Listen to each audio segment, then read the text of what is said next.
सबसे पहले तो इन्वेस्टिगेशन मीडिया का मैं बहुत बहुत तहे दिल से शुक्रिया अदा करता हूँ।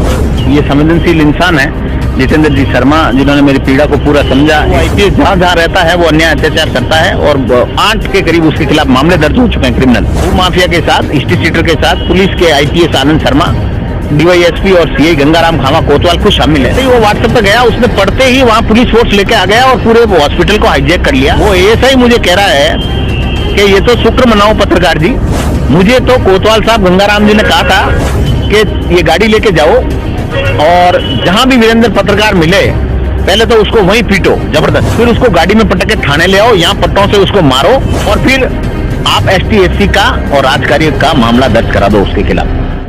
नमस्कार, मैं जितेंद्र शर्मा और आप देख रहे हैं इन्वेस्टिगेशन मीडिया।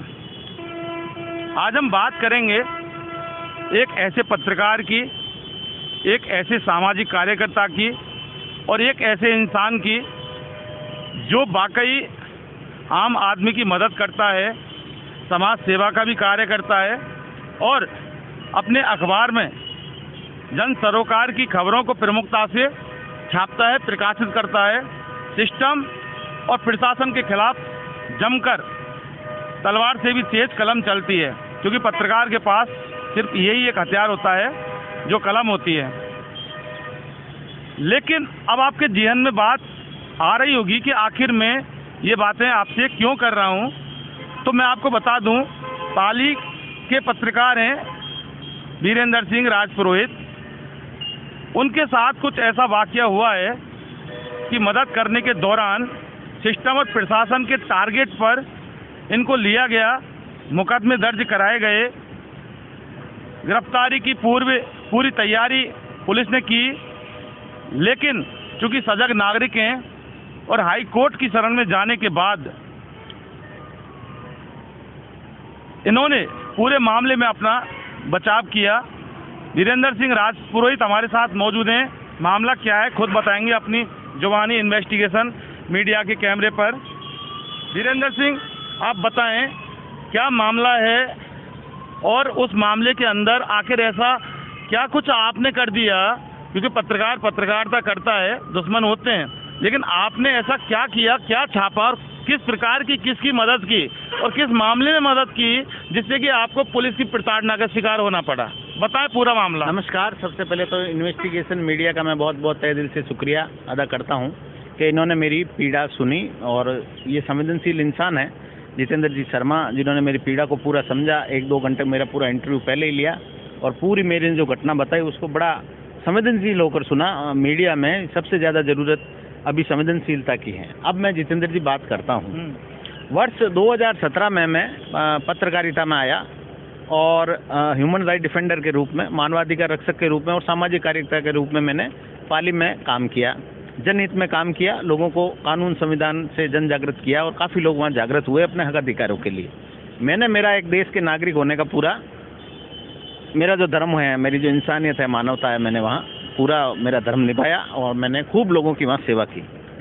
इसी दौरान इस देश के आज़ाद होने के बाद मुझे ऐसा लगता है 1947 के बाद मैंने पाली में पुलिस और प्रशासन की जो गुंडागर्दी कह दें तो भी कोई अतिशयोक्ति नहीं होगी, और जो लोग वहाँ अत्याचार अन्याय करते हैं, लोक सेवक होते हुए, अधिकारी लोक सेवक होते हैं, पब्लिक सर्वेंट होते हैं, जनता के भरे टैक्स द्वारा ही उनको तनख्वाह मिलती है और सुख सुविधाएं मिलती है, तो उनका जो मौलिक कर्तव्य होता है वो नहीं करके वो उसके ठीक उलट काम करते हैं।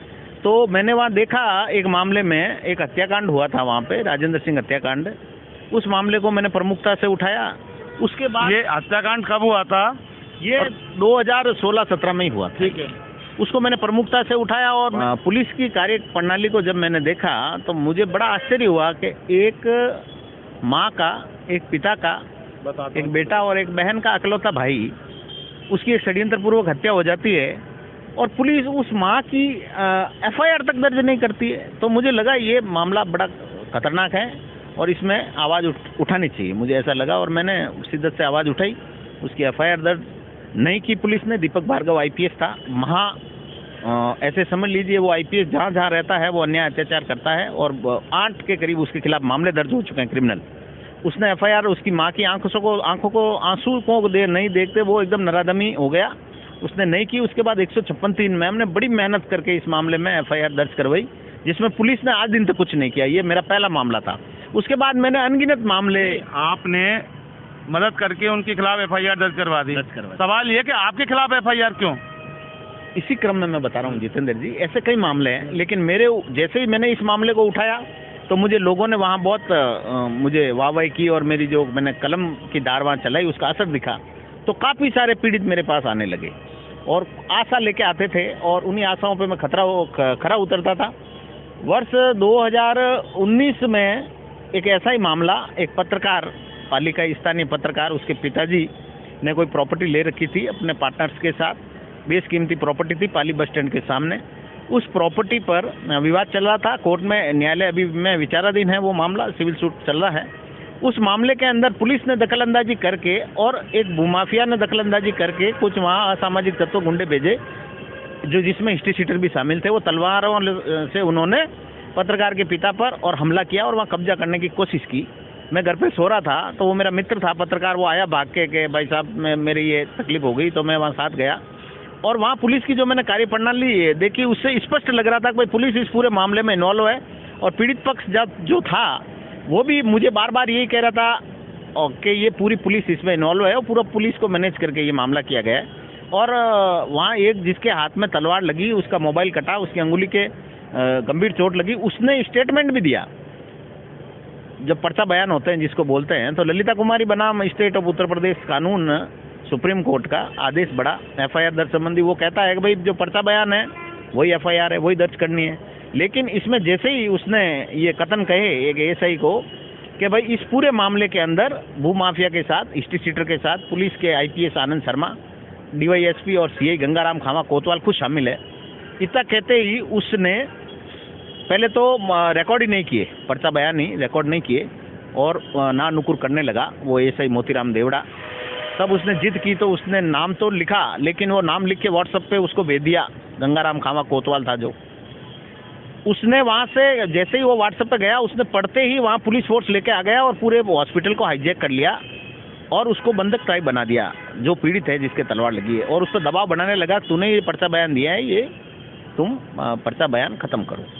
ये मैंने प्रमुखता से खबर चला दी सोशल मीडिया पर और उसके वो गंगाराम खामा के, आनंद शर्मा के और पुलिस अधिकारियों के जबरदस्त उनके ये तकलीफ हुई कि भाई ये खबर क्या चला रहा है, ये आप सोशल मीडिया पे क्यों लिख रहा है, जबकि मुझे भारतीय संविधान के अनुच्छेद 19(1) में आज़ादी है, अभिव्यक्ति की, इस देश में प्रत्येक नागरिक को आज़ादी है, उसके तहत ही मैंने लिखा। और वो बता रहा है मैं लिख रहा हूँ, उनको ये तकलीफ पहुंची तो उन्होंने क्या किया, मैंने एक वीडियो वायरल किया।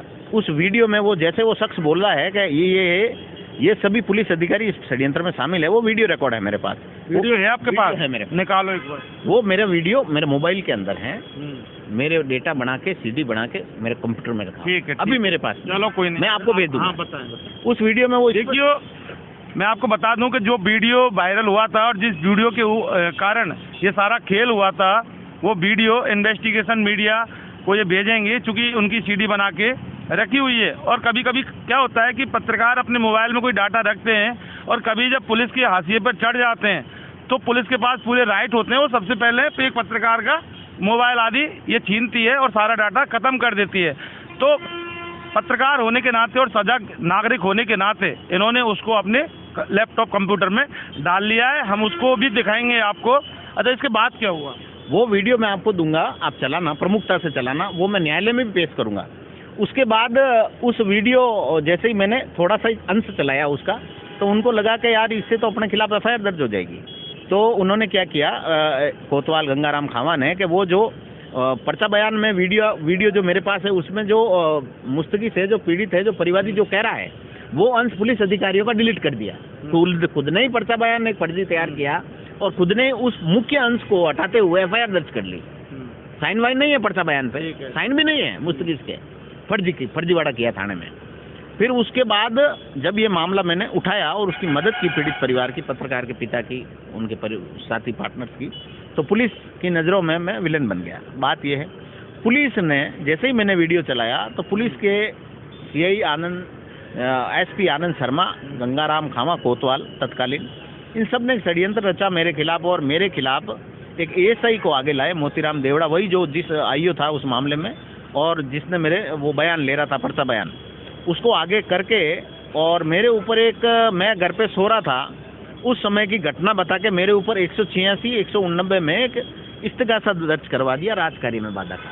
मैं जहाँ का वो घटना बता रहे हैं मैं उस घटनाक्रम पर मौजूद ही नहीं हूँ। अगर मैं मौजूद होता तो मेरे वहाँ सीसीटीवी कैमरे लगे हुए हैं हॉस्पिटल्स में बाहर, और कॉल डिटेल, कॉल लोकेशन, आज सब सुविधाएं हैं।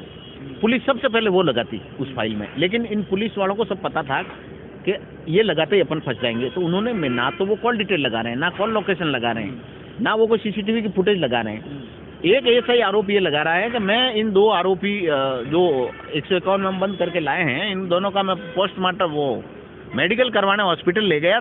उसी दौरान एक टोपी पहने पत्रकार वीरेंद्र राजपुरोहित आता है, एएसआई कह रहा है ये, जिसने ये पूरी रिपोर्ट दी है, वो कहता है कि भाई ये पत्रकार आया और हमको कहा तेरी वर्दी उतार दूंगा, ये फला फला फला जो भी। चलिए, आरोप थे राजकारी में बाधा के आरोप थे, उन्होंने लगा दिया।